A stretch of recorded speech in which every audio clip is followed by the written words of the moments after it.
Bonjour, je m'appelle David, je suis technicien de maintenance depuis 20 ans.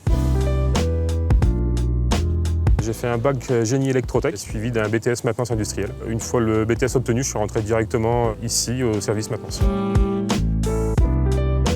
Alors, le technicien de maintenance, en fait, sa mission principale, c'est vraiment de maintenir les moyens de la production de son entreprise en état opérationnel, c'est-à-dire en fonctionnement et le plus disponible possible. Alors, la journée type, c'est la production qui t'appelle parce que tu as une machine en panne. Là, on déclenche une intervention. Donc là, on est sur une cellule robotisée. Donc là, on a besoin de calibrer la caméra avec son centre-outil. On doit s'assurer qu'on vient bien percer là où on vient viser. Et derrière, on fait un rapport d'intervention.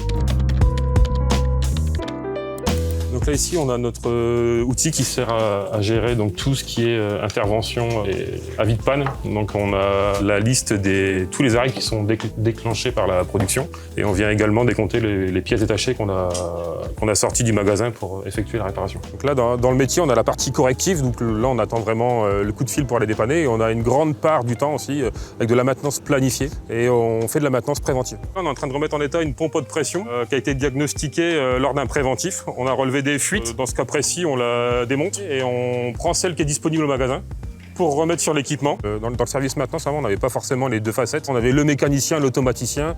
En gros, on a celui qui réfléchit, celui qui agit. Aujourd'hui, on est multifacette. C'est beaucoup de dialogue, savoir si on ne sait pas. Voilà, il y a des choses qu'on ne sait pas parce que le matériel est trop vieux ou inversement trop récent. On voit beaucoup de monde, travaille en équipe. C'est l'échange, le partage des compétences, des connaissances pour trouver l'anomalie et le dysfonctionnement.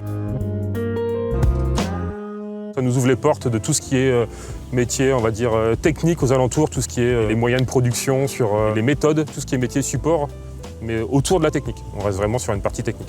Moi, ce que j'aime bien, justement, c'est la partie technique qui est tout le temps en train d'évoluer. Donc, ça permet de faire des formations, de sortir un petit peu du train-train quotidien.